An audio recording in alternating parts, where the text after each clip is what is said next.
Welcome to the Political Matrix News.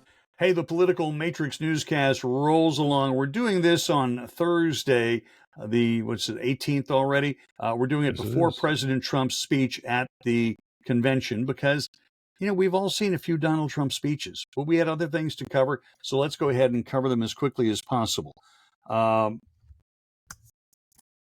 Biden, home sick with COVID or Corona, Yes, he is. or whatever the hell else we called it.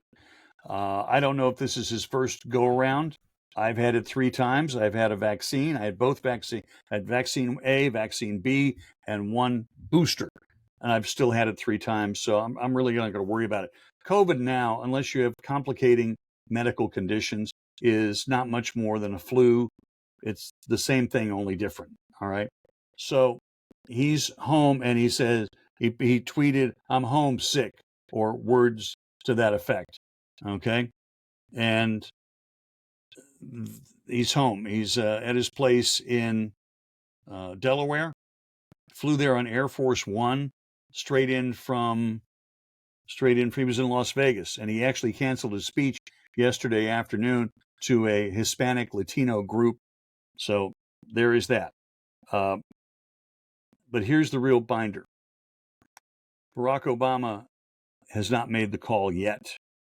Nancy Pelosi has, Chuck Schumer has, Hakeem Jeffries, the House Minority Leader, he's made the speech, made the call, and we're waiting for Barack Obama to tell Joe Biden that it's time to go, to go ahead and pull out of the race. He will be effectively a caretaker president for the next 6 months. You'll notice that would be, 6 months will be Saturday until the inauguration of the next president. Yeah, exactly. I don't know. I think the deal would be this. I think he would withdraw from the race. In exchange, the cabinet will not invoke the 25th Amendment because being found as incompetent and not capable of handling the duties of president, they would do that as the very last resort. But face facts. When you have this level of dementia, you ain't coming back. There's no bounce. It ain't going to get better. It's going to get progressively worse. May not be noticeable, but you see Joe Biden today versus 3 years ago, 10 years ago. Oh, you kind of grit. Huge difference. Yeah, big difference. So that announcement might come this weekend. That announcement may come in a speech on Monday. We will see when he's over COVID. The guy really has given his life to America, to American politics. He has been, by and large, I'll be very honest, a Democratic political hack. That's it, a Democratic political hack. He sponsored NAFTA, which cost tens of thousands of jobs in this country. They went to Mexico, they went to Canada, they went to China. Okay? Just that, if nothing. Oh, wait a minute. He's the guy that sponsored the bill that made crack cocaine worse than regular cocaine and put more people in prison because it was cocaine, but crack was worse than regular cocaine. So there you go. Right. He was the guy. He was the guy that got that passed. And it's really weird to see somebody like that go after the African-American voting public and realizing that he's responsible. It's amazing how that stuff gets covered up. I mean, he had NAFTA. He was really big for NAFTA. That's what I was talking about. Didn't I say that? Yeah. Yeah. Oh, yeah. No. So but he's been that way his whole life. He ran for president at least twice and was bounced because guess what? They found out he was stealing speeches from British politicians, almost word for word.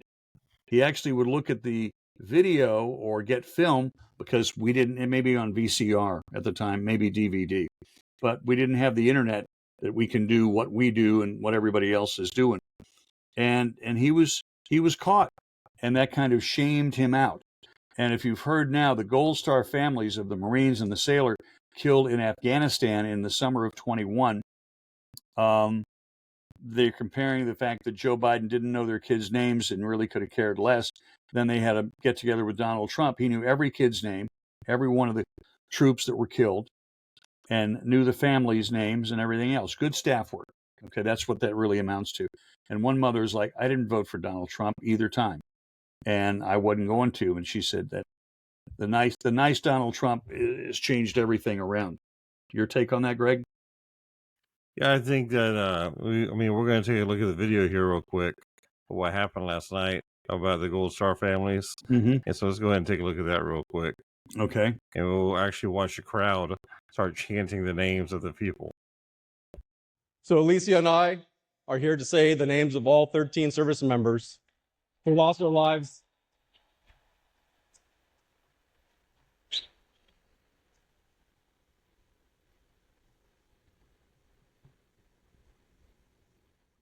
all 13 service members who lost their lives at Abbey Gate. David Espinoza.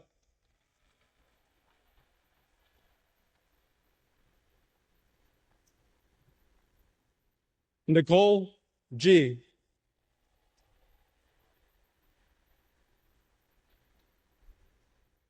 Taylor Hoover.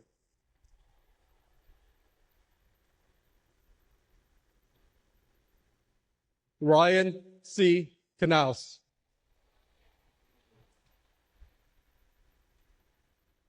Riley McCollum.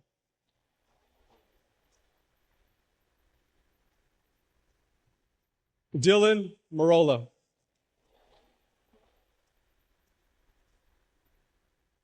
Kareem Nakui. Dagan Page.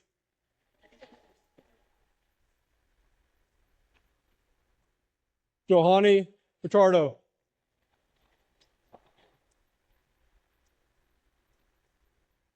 Humberto Sanchez.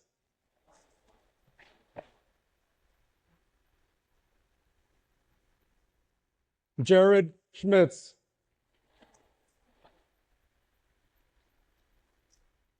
Maxton Sobiak. And my son, Hunter Lopez. Okay.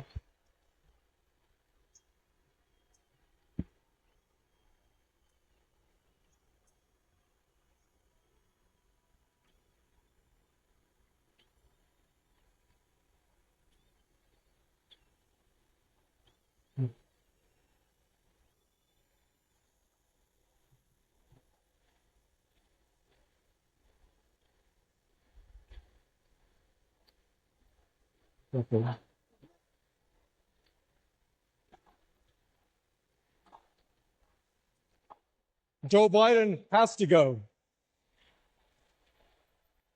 He failed the American people. He failed the Afghan people and our military service members. He failed our family, and he failed Hunter. Donald Trump has a proven record of keeping the peace and honoring those in uniform.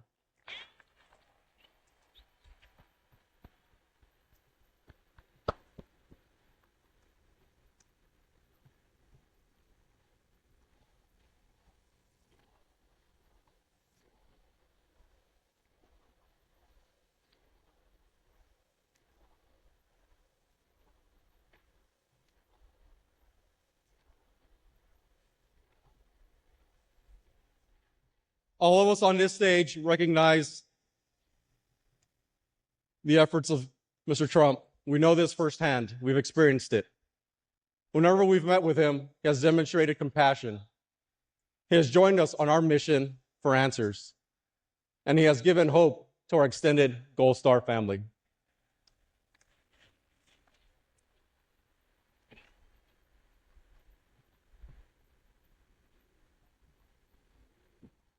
Now we have another son serving in the Army.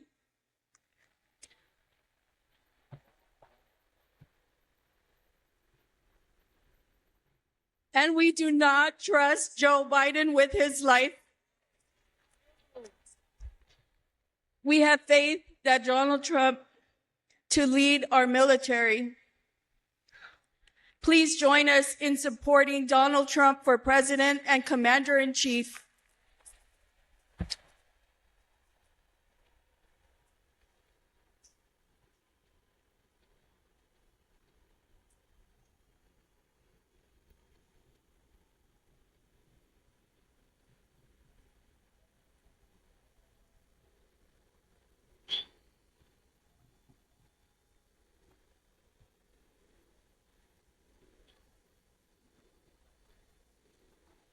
All right, so pretty heavy stuff there from the Gold Star families who lost their children, in Afghanistan 3 years ago now, and the way they're very poignant, and they describe the difference. That's Biden's legacy. I mean, that's the way he handled the getting out of Afghanistan. I mean, he just ran so unorganized, so cut and carelessly. run, baby, cut and run. Exactly. I mean, there's no method to his madness whatsoever. I actually think that based on what I know about the logistics there, the vast majority of those vehicles were going to be left there anyway. The vast majority of the guns were going to be left there for the Afghan army. And then we leave and the Afghan army just goes, just disappear. They threw the ARs away, the M16s, M4s, threw them away, grabbed an AK-47, and they're back with their homies.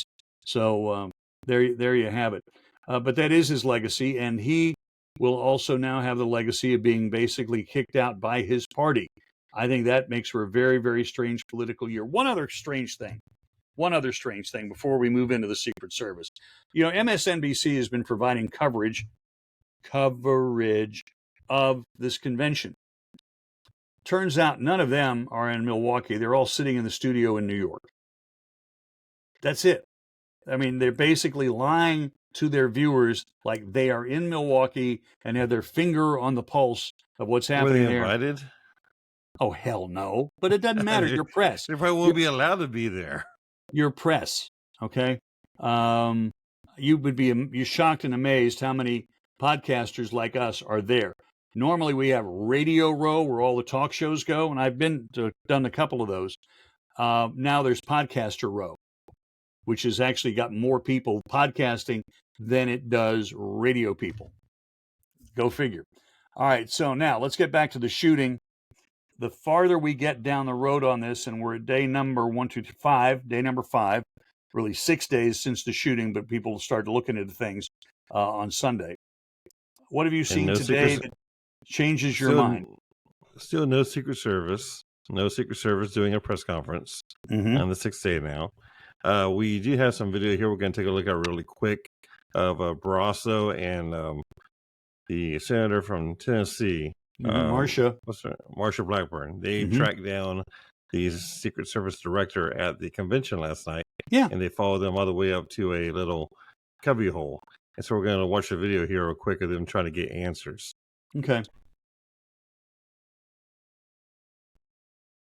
Yeah, there's some bizarre video there. I mean, they wanted the answers because this lady here from PepsiCo, and the Pepsi lady, who is basically, I think the best way to look at her now, is not giving any answers whatsoever about how come a sniper had a guy in his sights for 20 seconds. 20 minutes. Yeah. 20 minutes on the roof. They'd spotted him. He was a weird kid on the perimeter. Then they saw him again, and he had a rangefinder. Now, granted, it's one of those you use on a golf course. Okay? It still does the job. It's a laser. I don't know what kind of optics the Secret Service has. If they have optics, they might well be the kind that can detect an infrared laser. And the whole idea that the sniper had him on the roof with the backpack and the gun in his sights for 20 minutes and was told to stand down and do nothing and do nothing and do nothing is wrong. Joe Biden doesn't like to fire anybody. Don't expect that to change. Okay? No. We do have a video here from Leon Panetta. Leon Panetta had a really good statement. Yeah, show him. He was the chief of staff. We're going to watch this here real quick. Something went very wrong. Former CIA director and former Secretary of Defense Leon Panetta, who has experience protecting multiple presidents in his career, saying the attempted assassination on former President Donald Trump is something that should never happen, giving insight on how he handled protecting a president before a public event. Scouting out the site of the event is the first step. You would not only go there and look at the actual venue of where the president was going to speak, but you would walk it with the Secret Service to ask questions: where are the vulnerabilities? Where could somebody, be able to fire a shot? Saturday's assassination attempt on former President Donald Trump left one person dead and 2 others injured. Throughout Panetta's storied career, he's seen his fair share of political violence and believes this event can affect the election in one of two ways. It could lead to increased political violence. The other possibility is that if the leaders in both parties really recognize that this is a dangerous moment for our democracy, and that both of them have to urge unity of the American people, that we come together. Panetta believes this can be a turning point for the country and that it's everyone's job as citizens to ensure the safety of our democracy. Our democracy's in trouble. And I think it's a moment in time when not just the leaders of both parties, but the American people, we the people, have to respond in a way that says we cannot allow this democracy to collapse.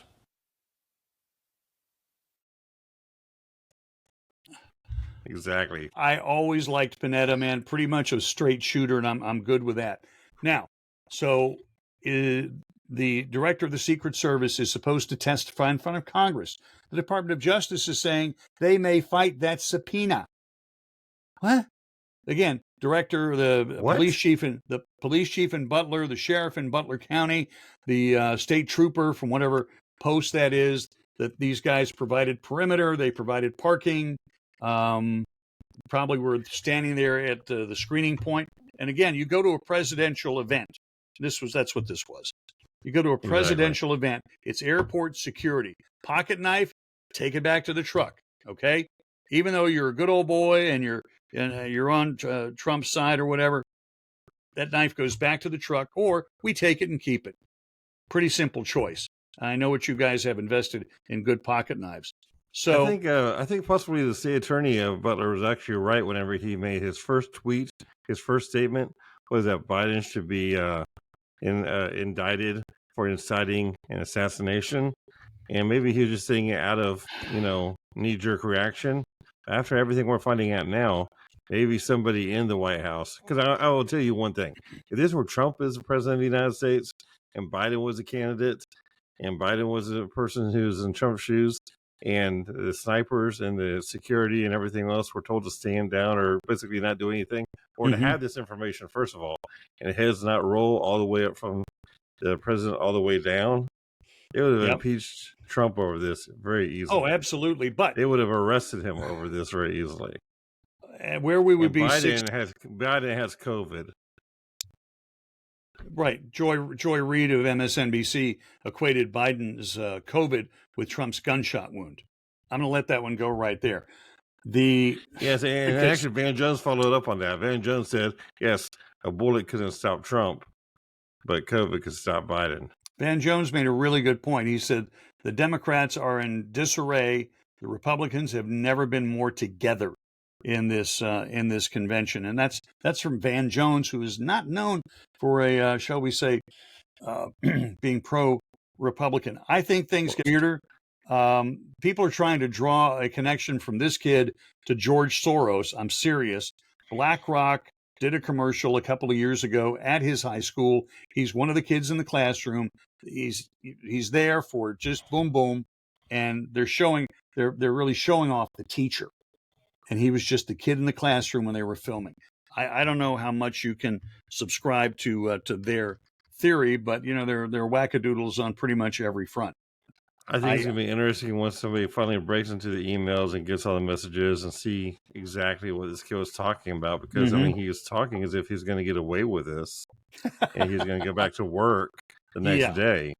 No, he is talking with everybody as if nothing was really going to change in his life. I'll take today off and I'll see you all tomorrow. So that nursing home, delusional. That nursing home does have an opening in the kitchen if you want to apply. I just think that were the situation reversed, President Trump would have the director of the Secret Service in his office, 10 o'clock Sunday morning. What the hell is going on? And then he would the assistant director in charge Congress, they would be going after Trump. Well, no. Congress. Okay, let's just flip it. Okay, so Trump's the president, and the Democrats have the Senate, and the Republicans have. Okay,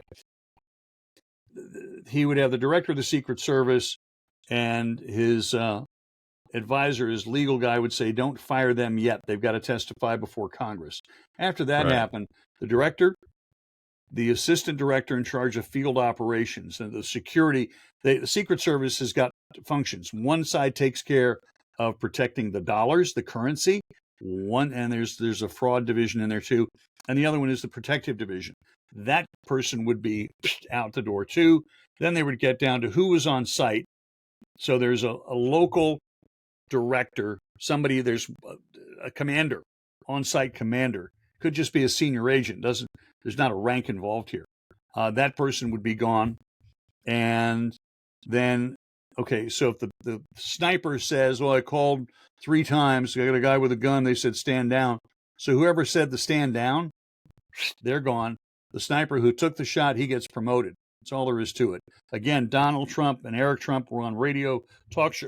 Donald Trump today, Jr., was on a radio talk show, said, I know all those snipers. I've shot with them at the Secret Service range. Trump is a big hunter. Okay, Donald Jr., big hunter. Africa trips, do the whole big game thing in North America, done all that. He's shot with these guys. They're the real deal. They're the best, okay? Top marksmen in the whole country. And they don't miss. Not at 135 yards, not at 500 yards. And once they would call it in, so they're on their own discrete frequency between the 2 counter sniper posts. They're 2 rifle. They're 2 long guns at each of those places. The fact that they didn't put 4 bullets in them simply means that the first guy put one in the coconut and popped it open like a watermelon. And that's a good place to leave it. I'm going to go get some watermelon and watch the president, Donald Trump, make his acceptance speech to the convention. The balloons will fall, and I have no idea what song they're going to play. Something maybe he could dance to, which would be pretty good. Kid Rock's going to be there too, so who knows? It might be a Kid Rock song. I'm happy with that. Kid Rock, good. Eminem, bad. Got it. All right. You have a good one. This is the Political Matrix News. We would appreciate a like. We would appreciate a subscribe. That's free forever. If you do now, it's free forever. If you wait another, 3-4 weeks, you might have to start charging. Okay? Maybe. He's Greg Fink. I'm Rob Milford. Thanks much. Have a good night.